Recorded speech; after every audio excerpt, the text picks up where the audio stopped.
13 मार्च 2022 को एक छोटे से झगड़े के बाद मेरी आंखों के सामने मेरे भाई को गोली मार दी गई। एक बहन के लिए भाई बहुत बड़ी चीज होती है। मरते दम तक साथ शायद जो ये पॉडकास्ट देखेंगे, एक बहन के लिए भाई क्या होता है वो शायद उन्हें पता है।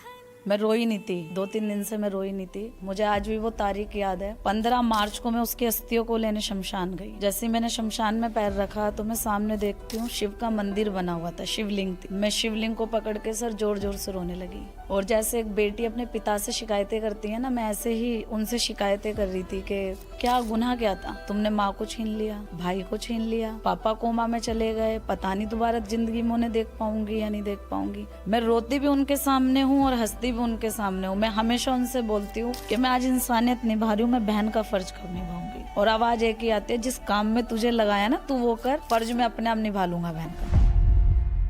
तो मेरे सामने एक ऑप्शन रख दिया गया, शादी या सेवा। मैंने कहा ठीक है, आप अपनी शादी अपने पास रखिए, मैं सेवा को चुनूंगी। मैंने वहाँ अपना रिश्ता तोड़ दिया। मैं कैसे बोल रही हूँ, मैं शिव को महसूस करती हूँ। जिन लोगों ने मेरे भाई को मारा था, मैं जश्मदीद गवाह हूँ एकलौती उस केस की। तो मुझे वहाँ से अक्सर जान से मारने की धमकियाँ आती रहती हैं। उनके लोगों ने सर मुझे घेर लिया। वहाँ पे ना कूड़ेदान का खत्ता है बहुत बड़ा, यकीन करेंगे वहाँ पर एकदम ना पुलिस के वो बजता है ना, सायरन जो बजता है, जी। वो बजने की आवाज आई। वो लोग वहाँ से भाग गए और जब मैं वहाँ से निकली तो कुछ भी नहीं था। और मैंने ऊपर देखा और एक बात बोली, मुझे पता है तुम हो। मुझे अब भी ऐसा लगता है कि वो शायद यहाँ खड़े होकर सुन रहे होंगे कि सारा क्रेडिट मुझे दे देती है। मैं यकीन मानो, मैं अब भी महसूस कर पा रहा हूँ कि कोई एनर्जी आपके साथ आई हुई है। जहाँ मेरे भाई की हत्या हुई थी, मैं वहाँ आ गई उसको हॉस्पिटल में छोड़ के।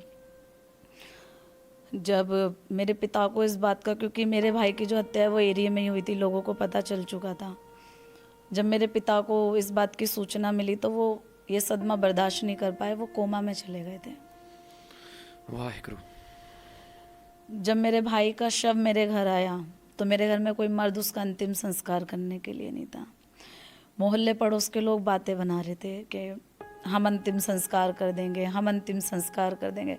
तो पीछे से आवाज आती है, नहीं, जवान लड़का था, तू क्यों करेगा, ये तुझे चिपट जाएगा। ये मतलब वो बातें मैं सुन रही थी। और मैंने उस वक्त फैसला लिया, मैंने कहा नहीं, मैं अपने भाई का दाह संस्कार अपने हाथों से करूँगी, इसको कोई नहीं छुएगा। मैंने अपने भाई को कंधा दिया, अपने सर पे पगड़ी बांधी, अपने भाई का अंतिम संस्कार किया। मैं रोई नहीं थी, 2-3 दिन से मैं रोई नहीं थी। मुझे आज भी वो तारीख याद है। 15 मार्च को मैं उसकी अस्थियों को लेने शमशान गई। जैसे मैंने शमशान में पैर रखा तो मैं सामने देखती हूँ शिव का मंदिर बना हुआ था, शिवलिंग थी।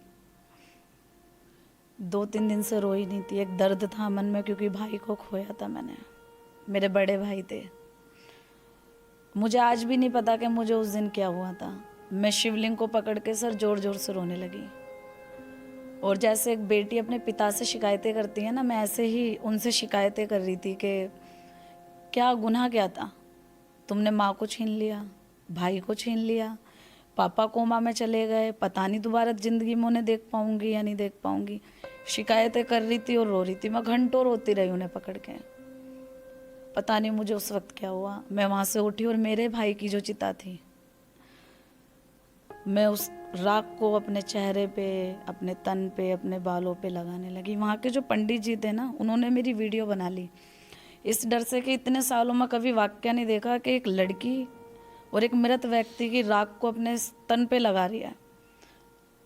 उनका डर था और मेरा एक प्रण था। उस वक्त मैं कसम खा रही थी, वो ये था कि जैसे मैं अपने भाई को लावारिस छोड़ के आई थी, आज के बाद कोई भाई लावारिस नहीं रहेगा। तो कैसे अंतिम संस्कार कर सकती है, कैसे लड़कियां तो नहीं आ सकती शमशान में। उसके बाद मैंने पढ़ना शुरू किया सर। मैंने अपने चारों वेद पढ़े, मैंने शिव पुराण पढ़ी, मैंने गरुड़ पुराण पढ़ी। चारों वेदों को मिला के 20,000 से ज़्यादा मंत्र हैं। और उन 20,000 से ज़्यादा मंत्रों में कहीं लिखा ही नहीं है कि लड़की शमशान में नहीं जा सकती। फिर मैंने वहाँ से अपनी लड़ाई शुरू करी कि तुम सिर्फ वो धार्मिक किताब दिखा दो जहाँ पर यह लिखा है कि लड़कियाँ शमशान में नहीं जा सकती।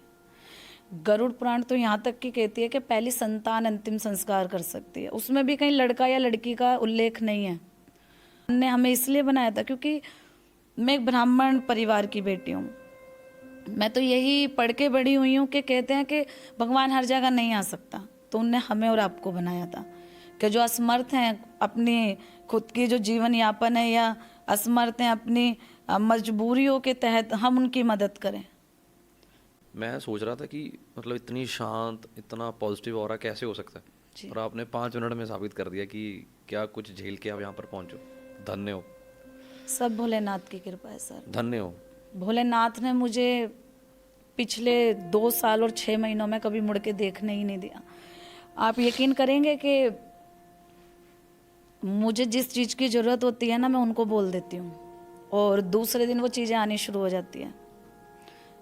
मुझे किसी से मांगने की ज़रूरत नहीं पड़ती। वो चीज़ कहाँ से आएगी, कैसे आएगी, मुझे नहीं पता, लेकिन वो चीज़ आनी शुरू हो जाती है। क्या होगा जब जिस पंडित ने उसको वो अक्षर दिया होगा जिससे वो आज तक जाना गया, तो वो लावारिस तो है ही नहीं। और कहते हैं कि जो भगवान है वो, आप चाहे गुरुद्वारे में भी जाएं, जी, कहीं भी जाएं, किताब है जिसमें हम पढ़ते हैं, प्रभु को याद करते हैं। हर धर्म में वो चीज़, चाहे मुस्लिम है, हिंदू है, क्रिश्चियन है, ईसाई है, कुछ भी है। तो फिर मरने के बाद उनके लिए मंत्र क्यों नहीं? मरने के बाद उन्हें लवारिस क्यों? पता नहीं उसकी जिंदगी की क्या कहानी रहे। क्या पता कोई मेरी जैसी बहन हो जो अपने भाई को लवारिस छोड़ आई हो। क्या पता कोई मेरे ही जैसी बेटी हो जो अपने पिता को वहां पे लवारिस छोड़ के आई हो। नहीं बचती हिम्मत भाई। मैंने वो दर्द सहा है, मैंने वो दर्द अपनी आंखों से जिया है, मैं वो दर्द रोज देखती हूँ लोगों का। क्या पता कोई मेरी जैसी बहन हो, तो फिर अब वो लवारिस क्यों?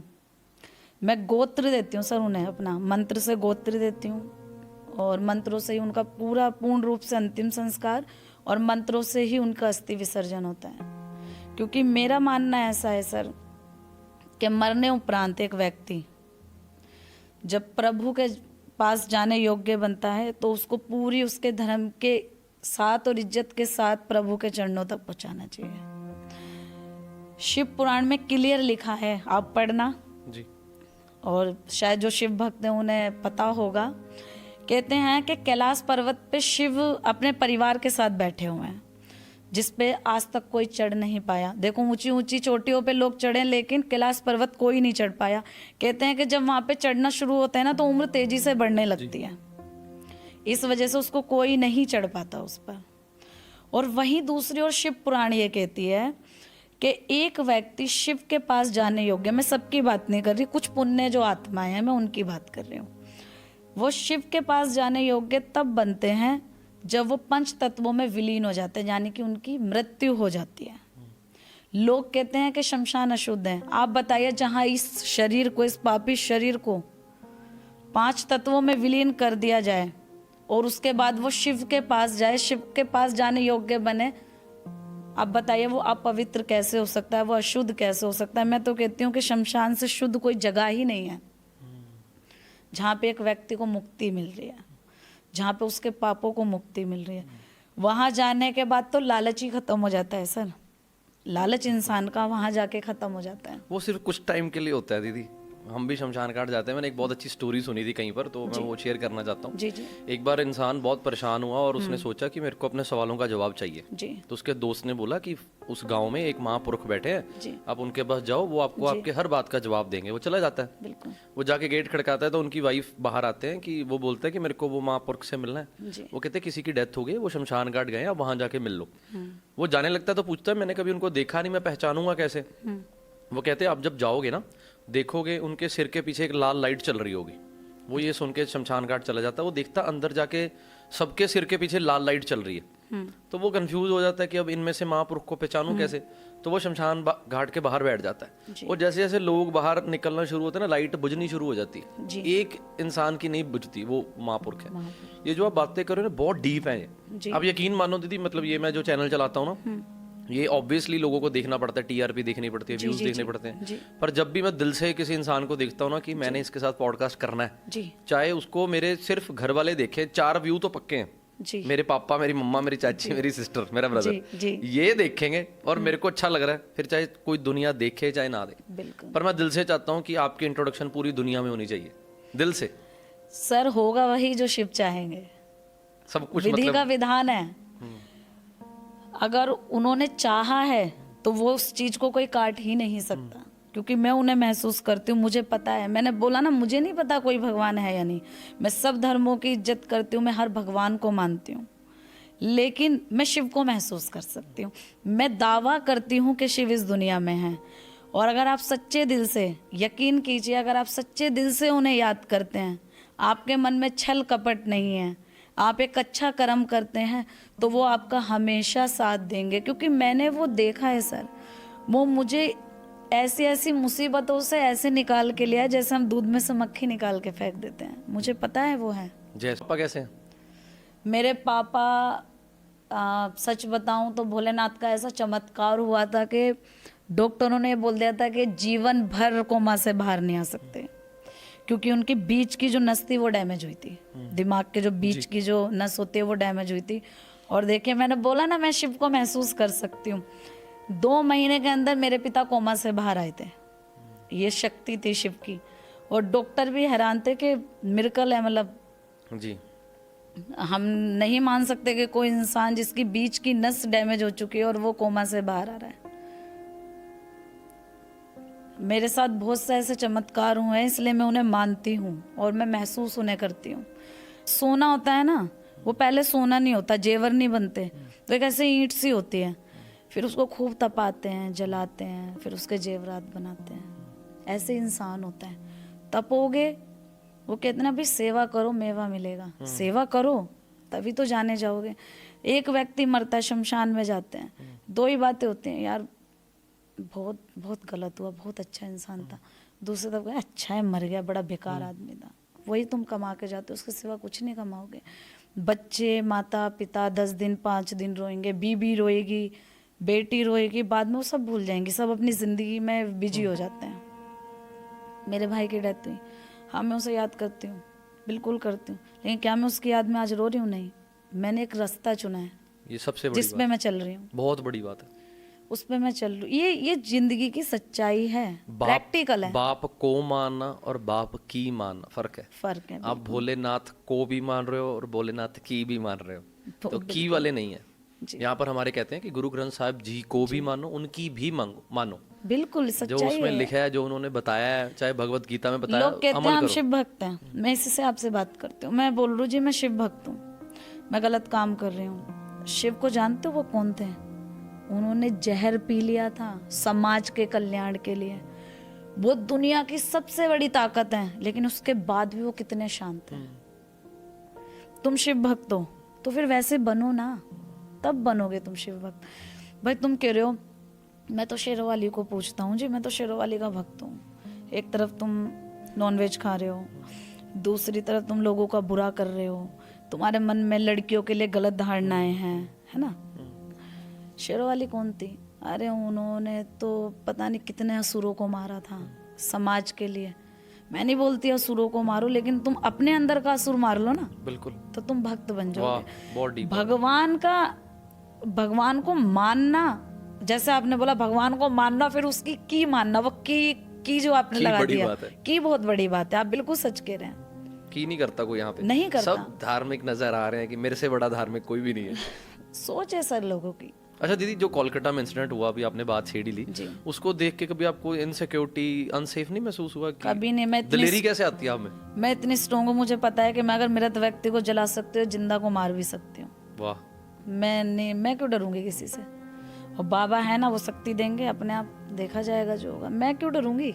बाबा के बारे में कुछ और बताओ, मेरे को इतना सुकून मिल रहा है बाबा के बारे में बात करके। बाबा के बारे में, मतलब बाबा तो बाबा ही हैं, उनके बारे में तो जितना बोला जाए कम है। वो मेरे से अगर बात करी जाए, वो मेरे पिता हैं, मेरे भाई हैं, मेरे पति हैं, मेरे बॉयफ्रेंड हैं, मेरे दोस्त हैं, मेरे रिश्तेदार हैं, वो मेरा जहान है। वो मेरी जिंदगी बिल्कुल। अभी 10 से 15 माताएं रहती हैं, वो बुजुर्ग माताएं जिनके बच्चों ने निकाल दिया है, या वो महिलाएं जिनके साथ बलात्कार हुआ है। क्योंकि आज भी हमारे समाज में बलात्कार होने का तो भैया दोषी लड़की है। और 1-2 पेशेंट ऐसे हैं, जैसे एक फीमेल है, वो HIV पॉजिटिव थी। जब वो हॉस्पिटल में 7 मंथ प्रेग्नेंट थी, देखो भोलेनाथ ने मुझे मेरा भाई भी लौटा दिया। बताती हूँ कैसे। एक महिला थी जो कि मुस्लिम है, मैं उसका नाम नहीं लूंगी अभी, तो वो क्या 7 मंथ प्रेग्नेंट थी। तो जब वो हॉस्पिटल गई दिल्ली के अंदर, वहाँ पे उसका चेकअप हुआ तो पता चला शी इज़ HIV पॉजिटिव। तो उसका पति मतलब हॉस्पिटल में कि मैं खून का इंतजाम करना जा रहा हूँ, ब्लड की कमी थी, और वो वहाँ से भाग गया। उसकी लव मैरिज थी, किराए पे रहते थे। सारे में सर्च करा, पुलिस ने ढूंढा, नहीं मिला। मजबूरन डॉक्टरों को ऑपरेशन करके वो बच्चा हुआ, वो बेटा हुआ। वो बेटा हुआ तो जब बच्चा जन्म लेता है तो पता नहीं चलता कि वो HIV पॉजिटिव है या नहीं है, वो 18 महीने के बाद पता चलता है। तो दिल्ली शहर में उन्होंने, पुलिस ने, दिल्ली महिला आयोग ने, और एक सखी वन स्टॉप सेंटर चलता है जो कि डायरेक्ट DM चलाती हैं मैम जी। तो सारे में सर्च करा, कहीं कोई बच्चे को रख रहा था, कहीं कोई माँ को रख रहा था, मतलब दोनों को साथ में कोई नहीं रख रहा था। और वो अपने बच्चे को छोड़ना नहीं चाहती थी, उसकी पहली संतान थी। मेरे जिस व्यक्ति की भाई की डेथ हुई ना, उसका 2 फरवरी को जन्मदिन आता था। पता नहीं उन्हें कहाँ से मेरा नंबर मिला। 2 फरवरी मेरे भाई के जन्मदिन वाले दिन 2023 मुझे फोन आया कि एक माँ और बच्चा आप रखोगे। मैंने नहीं पूछा बेटा है बेटी है, कुछ नहीं पूछा, मैं चली गई हॉस्पिटल लोकनायक। जो बच्चा मुझे सौंपा वो बेटा था।